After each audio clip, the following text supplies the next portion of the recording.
안녕하세요. 요정입니다.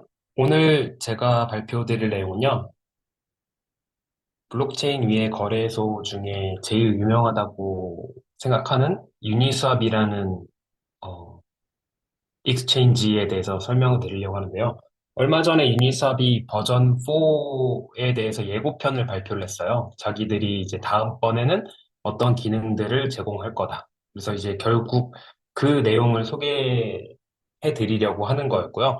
그래서 그 V4를 설명해 드리기 위해서 버전 1부터 이제 설명 요약을 드리려고 합니다.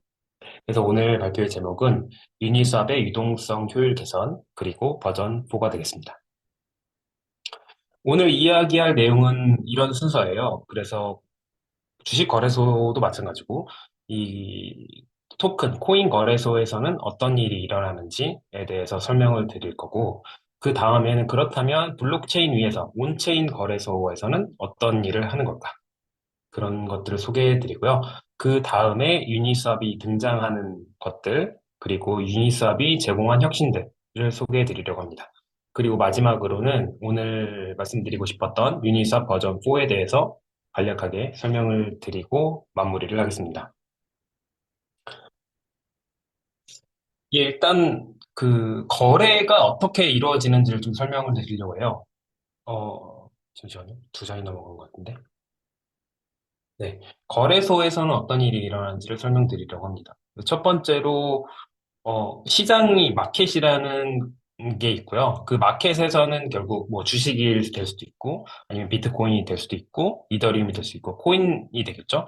그런 것들을 사거나 팔거나 하는 곳이 되겠습니다.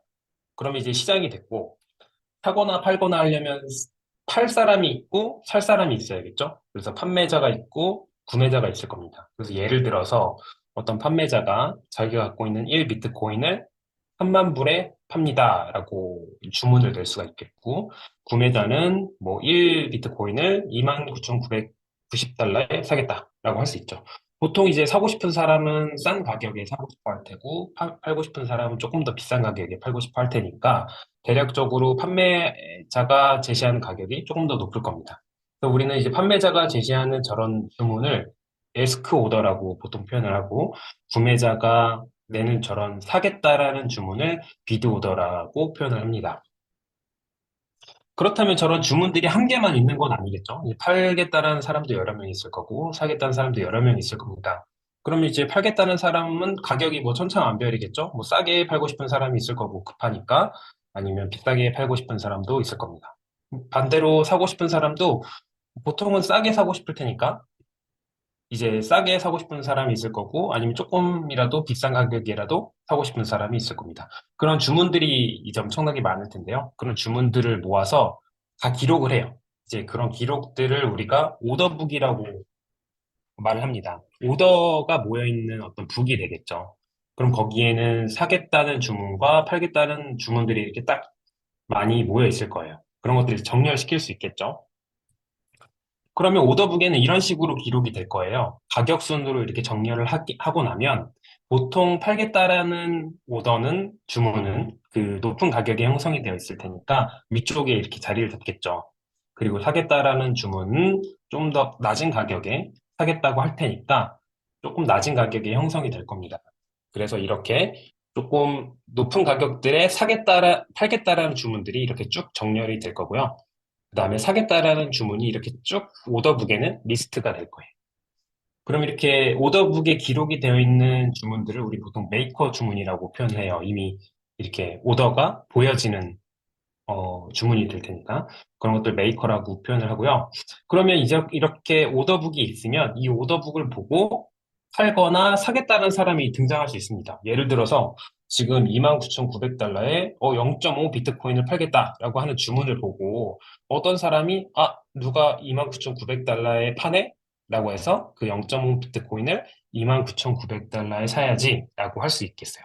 그럼 이 사람은 이런 주문을 내므로써 걸려있는 주문에 이 비트코인 양을 가져갈 수 있겠죠, 이 가격에.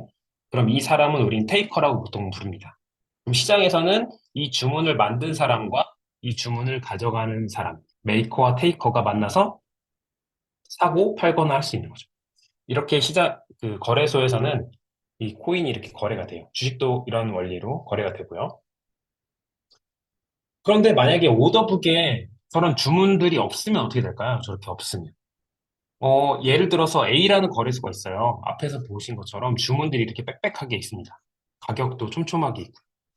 이렇게 A 거래소에는 주문이 많은데 B 거래소에서는 주문이 별로 없어요. 예를 들어서 팔겠다는 사람도 32,000달러에 팔겠다는 사람이 있고 사겠다는 사람도 29,500달러에 사겠다는 사람이 있습니다. 그러면 유저 입장에서는 어떤 거래소를 갈까요? 보통이라면 A 거래소를 가겠죠? 왜냐면 주문이 많으니까 내가 사고 싶을 때 살 수 있고 팔고 싶을 때 팔 수 있으니까요. 그래서 만약에 오더북에 오더가 없으면 어떤 일이 일어나냐? 사려고 해도 살 수가 없어요. 그리고 억지로 사려면 비싸게 사야겠죠. 예를 들어서 비거래소에서 내가 비트코인을 사겠다라고 하면 억지로 32,000불에 사야 되는 거예요. 그리고 반대로 팔려고 할 때도 팔고 싶어도 팔 수 없는 거죠. 억지로 팔려면 또 싸게 팔아야 되는 거고. 그래서 보통 유저 입장에서는 이렇게 오더가 많은 거래소에 가게 되어 있습니다. 그래서 이렇게 우리가 표현을 하기로 A 거래소가 유동성이 풍부하다라고 표현을 해요. 리퀴디티가 많다라고 표현하고 B 거래소에는 호가창이 비어 있다라고도 하고 유동성이 부족하다라고도 말을 합니다. 그래서 지금 오더북이라는 것들을 보통 그 마켓별로 약간씩 다르지만 이런 식으로 표현을 합니다. 지금 위쪽에서 보시면요. X축 방향으로 가격이 있어요. 주문 가격. 그리고 이런 그래프들이 뭘 의미하냐면 사거나 팔겠다라는 주문의 누적 양입니다.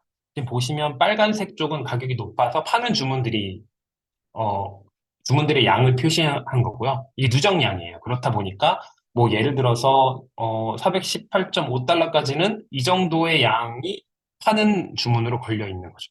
또 반대로 사겠다는 주문도 낮은 가격에 이렇게 형성이 되어 있고. 그래서 이런 그 유동성을 이런 식으로 표현할 수 있습니다. 지금은 그래프는 누적량으로 되어 있다는 걸 좀 생각을 해주세요. 그리고 밑에는 오더의 그 가격과 양을 조금 더 자세하게 표현한 표입니다. 그래서 주문 수량과 주문 가격이 이렇게 나타나 있죠. 그래서 이걸 오더북을 보고 사람들이 유동성이 얼마나 있는지 아니면 얼마나 촘촘하게 있는지를 판단할 수 있는 거죠. 이게 앞에서 설명드린 거의 거래소고요. 우리가 이제 그 보통 업비트나 코인원 아니 바이낸스 이런 것들은 중앙 서버가 있는 중앙 거래소죠. 근데 이 거래소가 블록체인 위에서도 등장하기 시작했어요. 이제 웹3 방식으로 블록체인 위에서 코인들을 거래하려고 하는 거죠. 그렇다 보니까 이런 아이덱스라고 불렀던 것과 아니면 이더 델타라고 하는 거래소들이 나왔어요. 그 보면 오더북이 있고 주문창이 있고 기존의 중앙화 거래소랑 유사하죠, 모습이. 차트도 보이고 뭐 주문량 뭐 이런 오더북도 잘 보이고요. 그 오더북 기반의 아이덱스와 이더 델타가 나왔었습니다. 그런데 이런 블록체인 위에서 오더북 기반의 거래소는 좀 문제가 있었어요.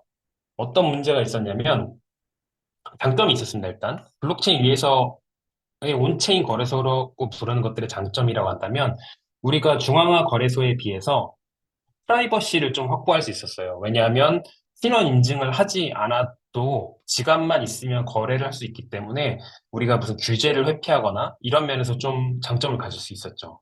그리고 두 번째로 코드가 보통 공개되어 있다 보니까 이 거래소들이 뒤에서 딴짓을 하는지 안 하는지 우리가 감시를 할 수 있었어요. 보통 오픈소스다 보니까. 그리고 세 번째로 그 자산의 소유권을 자신이 항상 갖고 있을 수 있었습니다. 그럼 예를 들어서 블록체인 거래소가 우리 예를 들어서 바이낸스나 업비트가 문을 닫는다. 라고 하면 우리 자산을 찾을 수가 없잖아요. 은행도 마찬가지고.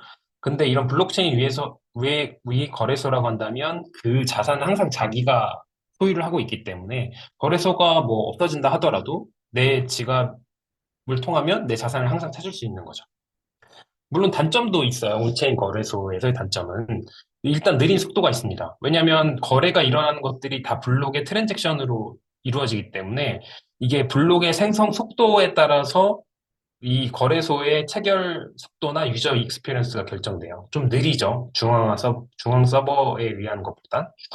그리고 가스 비용이 좀 높습니다. 그리고 예를 들어서 우리가 바이낸스나 업비트에서 주문을 한번 낸다라고 했을 때 주문 수수료 이외에는 비용을 내지는 않거든요. 근데 블록체인 위에서에서는 우리가 트랜잭션을 보낼 때마다 어떤 특정 수수료를 내기 때문에 그런 수수료에 해당하는 가스 비용이 들게 되어 있습니다. 그리고 종종 일어나는 해킹 사건 사고도 있었고요. 이런 단점도 있었는데요. 그보다 온체인 거래소에서 오더북 기반으로 했을 때 더 문제가 있었어요. 일단 앞에서 말씀드린 것처럼 오더북 기반에서는 주문이 많아야 유저가 몰립니다. 근데 그 주문을 내려면요, 그 주문을 내주는 사람들이 좀 활동을 해줘야 돼요.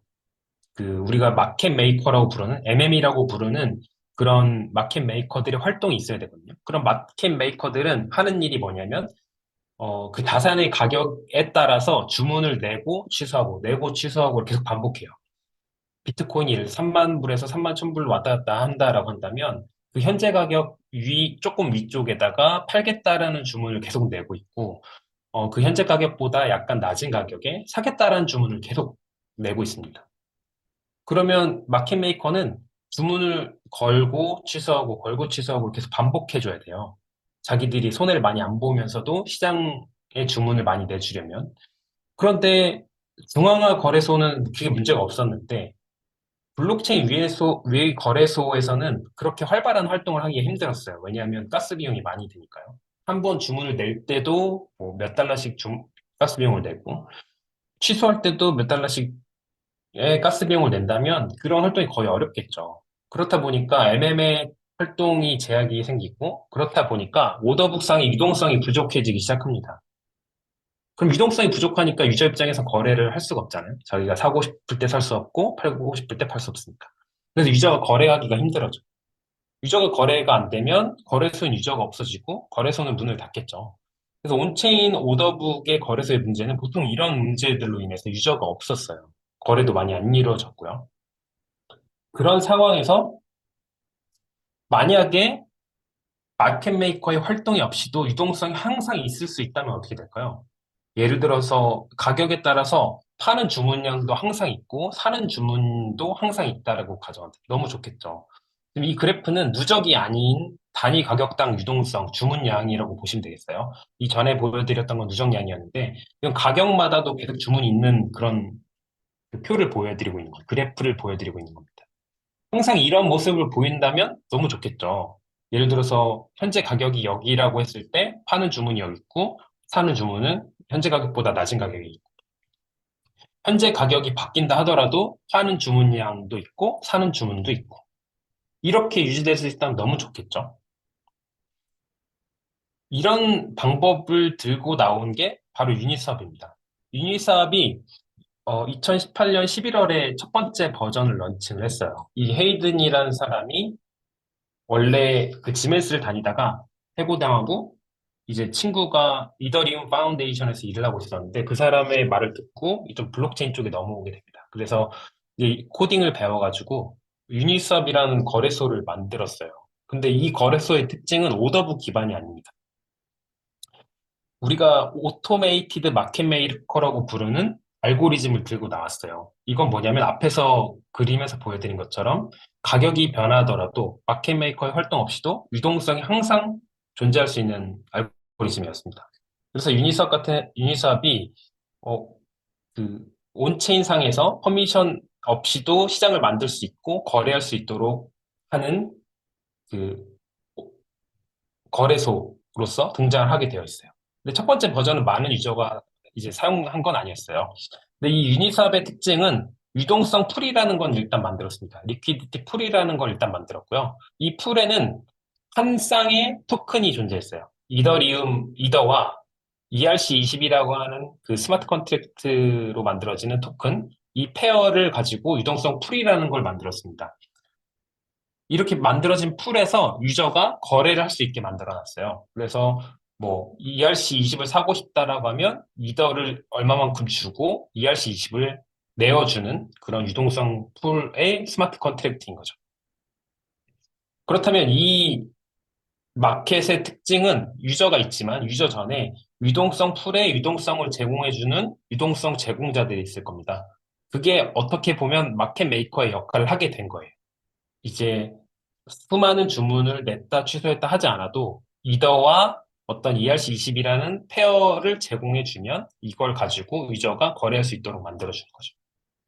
이렇게 만들어진 걸로 발표됐던 게 유니스왑 버전 1입니다. 그런데 이 유니스왑 버전 1에서 한 가지 문제점은 또 있었어요. 앞에서 보신 것처럼 모든 유동성 풀이 이더와 ERC20의 페어로 되어 있었거든요. 근데 만약 유저가 ERC20과 ERC20을 바꾸고 싶다라고 한다면 방법은 있었어요. 예를 들어서 다이라는 스테이블 코인과 USDC 사이를 바꾸고 싶다라고 한다면 다이를 주고 이 컨트랙트 내에서 다이를 이더로 바꾼 다음에 이더를 다시 USDC로 바꿔서 유저한테 주면 됩니다. 그래서 이게 실제로도 버전 1에서 제공이 됐었고요. 하지만 이렇게 두 번의 라웃 홉을 타가지고 주게 된다면 문제는 있죠. 왜냐하면 유저 입장에선 다이와 USDC를 바꾸고 싶었는데 중간에 이더를 거치게 됨으로써 가격이 조금이라도 비싸게 사지는 효과가 있었고, 두 번째로 유동성 면에서 지금 이더라는 불필요한 유동성이 지금 여기 들어가 있는 거거든요. 그래서 그 유동성 제공하는 입장에서 필요한 유동성이 두 배로 늘어나는 단점이 있었습니다. 그래서 2년쯤, 1년 반쯤 후에 유니사 버전 2가 등장을 해요. 유니사 버전 2의 가장 큰 특징은 이더가 아니라 ERC20이라는 스마트 컨트랙트의 토큰들로 페어를 구성할 수 있었어요. 그래서 다이라는 스테이블 코인과 USDC라는 스테이블 코인을 바꾸고 싶으면 다이와 USDC로 이루어진 유동성 풀에서 바로 수합을 할 수가 있었던 거죠. 이게 한 가지 특징이었고, 두 번째는 이 유니스왑 버전 2에는 라우팅 기능을 제공함으로써 다이라는 토큰과 USDC라는 토큰을 바꿀 때 어떤 경로를 통해서 바꾸는 게 가장 가격이 좋은지를 사용자가 판단해서 그대로 주문을 낼 수가 있었어요. 예를 들어서 바이에서 USDC로 갈 때 직접적으로 이렇게 바꾸는 게 더 가격이 좋을 수 있지만 아니면 중간에 이더를 거쳐서 가는 게 가격이 더 좋을 수도 있거든요. 상황에 따라서. 그런 것들을 최적의 패스를 찾아서 갈 수 있도록 해준 거죠. 이것 이외에도 유니사 버전 2에는 다양한 기능들이 조금 더 있었어요. 예를 들어서 가격의 기능을 제공했습니다. 예를 들어서 다른 스마트 컨트랙트에서 이더리움의 가격을 알고 싶다라고 한다면 유니스왑에서의 이더 가격을 바로 가져서 쓸 수 있는 거죠. 그런 기능을 제공을 했고요. 그 다음에 플래시 수업이라는 기능도 제공했습니다. 이것은 그 순간적으로 대출을 해주는 것과 비슷한데요. 보통 토큰의 수업이라고 한다면 첫 번째로 토큰을 주고 받을 토큰을 받는 이런 순서로 이루어지는데 이 플래시 수업이라는 건 먼저 받고 나중에 그 트랜잭션 안에서 주기만 하면 되는 그런 기능입니다. 이걸 이용해서 다양한 기능들을 쓸 수가 있었어요. 뭐 대출이라든지 뭐 그런 것들을 이용해서 이 기능을 활용할 수가 있었죠. 주요 기능으로는 이런 뭐 ERC20끼리, 20끼리 토큰 교환이 가능했다라는 게 되겠습니다. 근데 유니스왑 버전 2를 발표하고 나서도 고민이 있었습니다. 뭐 유니스왑에서 그 다음 버전에 제공한 기능인데, 어, 예를 들어서 다이라는 스테이블 코인과 USDC라는 스테이블 코인의 가격은 거의 1일 거예요. 스테이블 코인이 가격이 무너지지만 않는다면요. 그런데 유니스왑 버전 2에 오더가 걸려있는 모습은 지금 이 그래프에 있는 것처럼 가격이 0부터 가격이 무한대까지 모두 유동성을 제공하는 모습입니다. 뭐 예를 들어서 현재 가격이 1이라고 한다면요. 그 밑에는 다이를 사는 주문량이 유니스왑 버전 2에서 제공을 했고 사실상 제공을 했고 높은 가격에서는 다이를 파는 유동성을 제공을 했어요. 버전 2가. 하지만 이 둘 다 스테이블 코인인 이상 가격은 항상 거의 1일 것이거든요. 내려봤자 0.99 정도일 거고, 올라봤자 거의 1.01 근처일 겁니다. 그러면 지금 유동성은 0부터 무한대까지 있는 상황이잖아요. 그러면 0에 가까운 유동성이나 아니면 엄청나게 높은 가격이 걸려있는 유동성은 별로 쓸모가 없을 거예요. 거의 불필요한 유동성이 되겠죠. 그래서 생각을 했겠죠. 이런 유동성을 어떻게 없앨 수 있을까? 그러면 양쪽 끝에 있는 유동성을 없애면 되겠죠. 그 유동성 대신에 가격을 중앙으로 모으면 될 거예요. 이렇게 예를 들어서 가격은 0.9부터 1.1까지만 제공을 하는 거죠. 그러면 앞에서 봤던 불필요한 유동성이 중앙으로 몰리는 형태가 돼요. 이런 방법을 들고 나온 게 유니사 버전 3입니다. 우리가 유동성이 가운데로 몰렸잖아요. 그래서 우리가 이거를 집중 유동성 제공, concentrated liquidity라는 표현을 씁니다. 근데 이게 2021년 5월에 런칭을 했고, 포지션이라는 개념을 가지고 왔어요. 그래서 앞에서는 하나의 풀이 마이너스 0부터 무한대까지 유동성을 제공했다면 이 하나의 포지션은 특정 가격 범위에서 유동성을 제공할 수 있습니다. 뭐 예를 들어 한 포지션은 0.9부터 1.1 사이의 가격에만 유동성을 제공할 수 있고 다른 포지션은 다른 가격 범위에서 유동성을 제공할 수 있는 거죠. 그런 다양한 포지션들의 집합으로 풀이 구성돼요. 그래서 지금 아래에 있는 그래프가 지금 현재 유니사 버전 3에서의 유동성의 모습입니다. 왼쪽은 이더 USDC 풀의 유동성의 모습이고 오른쪽은 다이 USDC 유동성 풀의 모습이에요. 지금 그래프가 지금 일직선이 아니죠? 그 얘기는 뭐냐면 이게 여러 개 포지션이 합쳐져 있는 모습이다 보니까 포지션이 합침으로써 가격 범위마다 유동성의 양이 달라져요.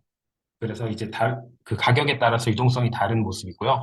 이 보시는 대로 현재 가격 기준으로 유동성이 몰려있는 모습을 볼 수 있죠. 그리고 오른쪽을 보시면 다이 USDC 풀의 유동성의 모습이에요. 이건 앞에서 제가 예제로는 0.9부터 1.1까지로 예제를 들었잖아요. 근데 이건 굉장히 더 극단적입니다. 모든 유동성이 0.9999부터 1.0002 사이에 다 있어요. 지금 이게 하나가 거의 2,500만 불 정도 되는 유동성이거든요. 그게 여기 이 사이에 다 몰려 있는 거죠. 굉장히 극단적인 컨센트레이티드 리퀴디티를 제공하고 있습니다. 그래서 이런 컨센트레이티드 리퀴디티는 주로 이런 스테이블 페어라든지 아니면 가격이 잘 변하지 않는 페어에 많이 사용되게 돼요. 물론 이런 이더 USDC 풀에도 효과적이고요. 그래서 이게 유니사 버전 3가 나오면서 컨센트레이티드 리퀴디티라는 개념이 나왔고 이게 앞에서 설명드린 오토메이티드 마켓 메이커의 캐피탈 이피션시의 거의 끝판왕급이 돼버렸습니다. 유동성 효율이 비교가 안 돼요. 예를 들어서 어, 0에서부터 무한대까지를 유동성을 제공하는 풀에 비해서 유동성이 몇 배 정도 효과적으로 좋아지냐, 효율이 좋아지냐를 계산한 값입니다. 만약에 0.9부터 1.1 사이에만 유동성을 제공했다? 그러면 유동성이 20배가 돼요. 이 20배란 얘기는 어, 똑같은 금액을 가지고 유동성 풀에 넣는다 하더라도 거래를 하고 싶은 유저가 20배 더 많이 거래를 할 수 있다는 뜻이에요. 지금 보면 0.999부터 1.001 사이에 넣으면 2000배가 나오죠. 그래서 보시면 0에서부터 무한대까지 넣으면 조금밖에 거래가 안 됐어요. 이 가격 범위에서는. 그런데 이 0.999부터 1.001 사이에 넣으니까 2000배의 유동성을 제공할 수 있는 거죠. 이렇다 보니까 V3가 나오면서 대부분의 거래가 유니사 버전 3, 그리고 컨센트레이티드 리퀴디티를 제공하는 AMM에 의해서 일어나게 됩니다. 그리고 나서 지금 거의 2년쯤 지났죠? 2년쯤 지난 상황에서 얼마 전에 유니사 버전 4를 발표합니다. 지금 6월 13일 정도에 발표를 했는데요. 아직 유니사 버전 4가 완성된 것은 아니에요. 미리 예고편에 해당하는 기능들을 발표를 했습니다. 이 기능들을 하나씩 좀 설명을 드릴게요. 첫 번째로는 훅이라는 기능을 들고 나왔습니다. 이 훅이라는 기능은 어떤 유동성 제공하는 풀을 커스터마이즈 할 수 있는 기능을 제공합니다. 이건 이 다음 페이지에서 조금 더 자세하게 설명드리겠습니다. 그 다음에 싱글톤 패턴이라는 걸로 컨트랙트를 가지고 나왔어요. 유니삽 버전 1부터 3까지는 풀마다 별도의 컨트랙트로 동작을 했었거든요. 근데 버전 4에서는 모든 토큰의 페어가 하나의 컨트랙트에서 수합이 될 수 있도록 하나의 컨트랙트로 동작을 하도록 가지고 나왔습니다. 세 번째는 플래시 어카운팅이라는 기능을 가져왔어요. 이거는 그 앞에서 싱글톤이라는 것과 엮여서 동작을 하는데요.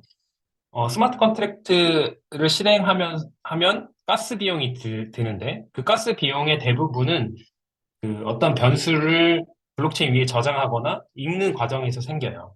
그래서 이 중간에 수압을 처리하고 연산을 하는 과정에서 디스크에 있는 값을 읽어오고 기록하고 이런 것들을 반복하면 가스 비용이 많이 듭니다.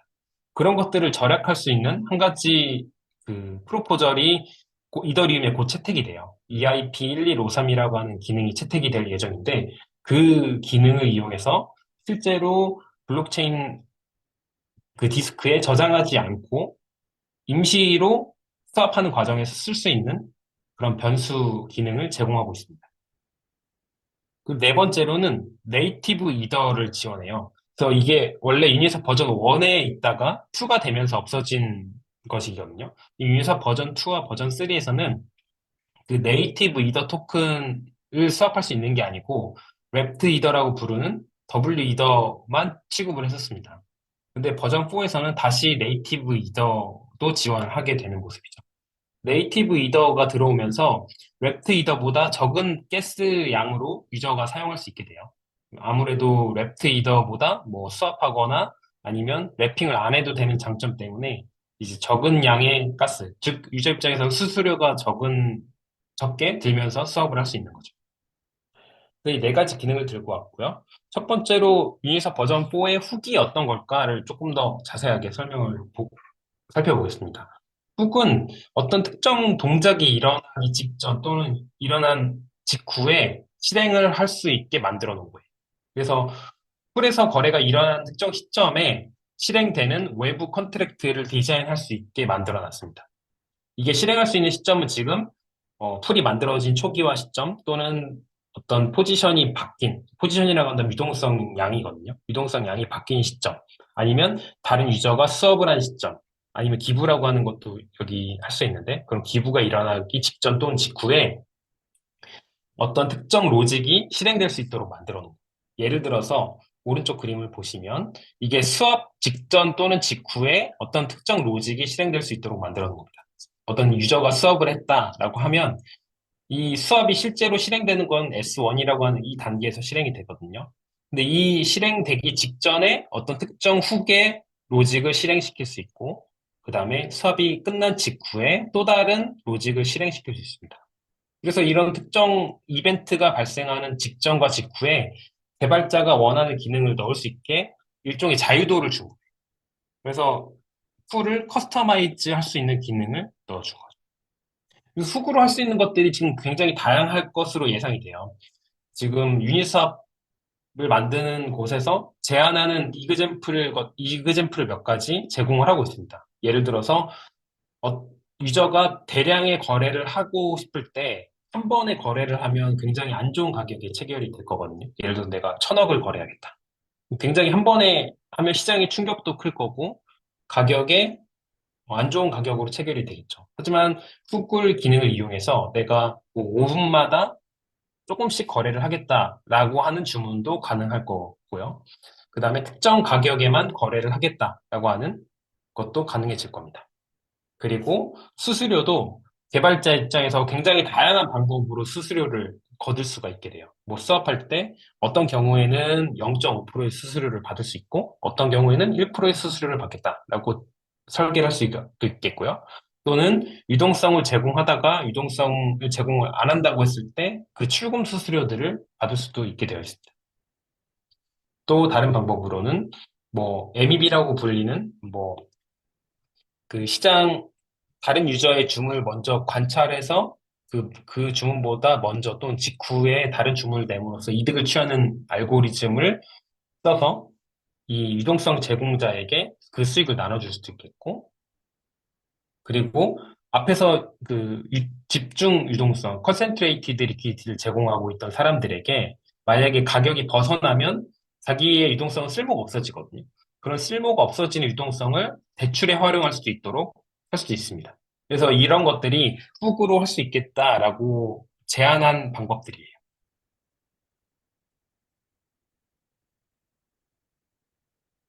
그리고 그 다음 특징으로는 유니사 버전 4에는 모든 풀이 하나의 컨트랙트로 들어가게 돼요. 앞에서 유니사 버전 1, 2, 3를 보면 하나의 풀이 하나의 컨트랙트가 됩니다. 예를 들어서 코인 A와 코인 B를 거래할 수 있는 풀 1, 그 다음에 코인 B와 C를 할 수 있는 풀 2, 코인 C와 A를 할 수 있는 풀 3이 있다고 했을 때 이런 하나하나 풀들이 별도의 컨트랙트가 됩니다. 그래서 유저가 뭐 예를 들어서 코인 A에서 코인 C로 수업을 하고 싶다라고 한다면 주문을 냈을 때 그 트랜잭션은 풀 1의 컨트랙트를 거치고 그다음 풀 2의 컨트랙트를 거쳐서 다시 유저로 돌아가게 될 거예요.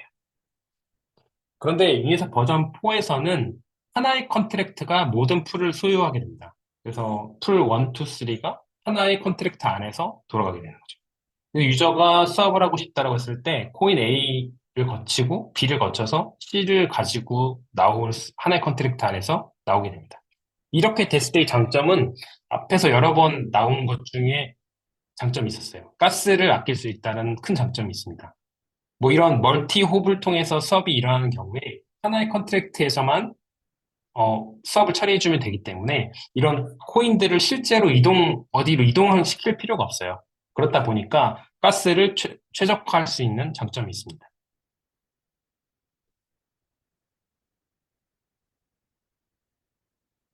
그럼 지금까지 살펴본 게 유니석 버전 4에서 제공하는 기능들 좀 살펴봤어요. 그런 기능들은 두 가지로 정리를 할 수 있습니다. 첫 번째로는 그 유동성 제공하는 거를 커스터마이즈 할 수 있다라는 커스터마이제이션 기능과 두 번째는 유동성 및 가스 비용을 최적화하겠다라는 것이 보여요. 그럼 이 트위터에서도 볼 수 있듯이 지금 유니스왑이 꿈꾸는 것들은 실제로 이더리움과 비슷하게 퍼블릭 인프라스트럭처를 자기들이 제공하겠다고 하거든요. 거래소가 인프라스트럭처 역할을 하면서 다른 디파이에 여러 가지 기능을 제공하고 유저들이 그 위에서 디파이 상품들을 많이 이용할 수 있게 인프라스트럭처의 역할을 하겠다라는 모습이고요. 이런 것들을 이용해서 이런 것들을 위해서 훅으로서 여러 가지 커스터마이제이션이 가능할 수 있도록 해주고 또 유저가 익스페리언스가 좋게 만들기 위해서 가스 비용을 최적화해서 아낄 수 있게 만드는 기능들을 제공하는 모습을 볼 수가 있습니다. 전 개인적으로 유니사 버전 3가 나오면서 유동성 전쟁에서 어느 정도 유니사가 평정을 했다고 생각해요. 굉장히 집중화된 유동성이 굉장히 좋은 기능을 가지고 있고 굉장히 플렉서블하게 시장에서 유동성을 제공할 수 있었거든요. 유니사 버전 4에서 보이는 기능들은 그 충격파가 버전 3보다는 작은 것처럼 보여지긴 해요. 근데 하지만 이런 커스터마이제이션 기능과 유저를 위하는 기능들이 어떤 결과를 가져올까, 어떤 모습을 가져올까 지켜보는 게 굉장히 흥미로운 일이 아닐까라는 생각이 듭니다. 여기까지가 제 발표였고요. 이 발표를 위해서 참고 자료들 링크들을 여기에 표시를 두었고 살펴보시면 더 도움이 되실 것 같습니다. 여기까지입니다. 감사합니다.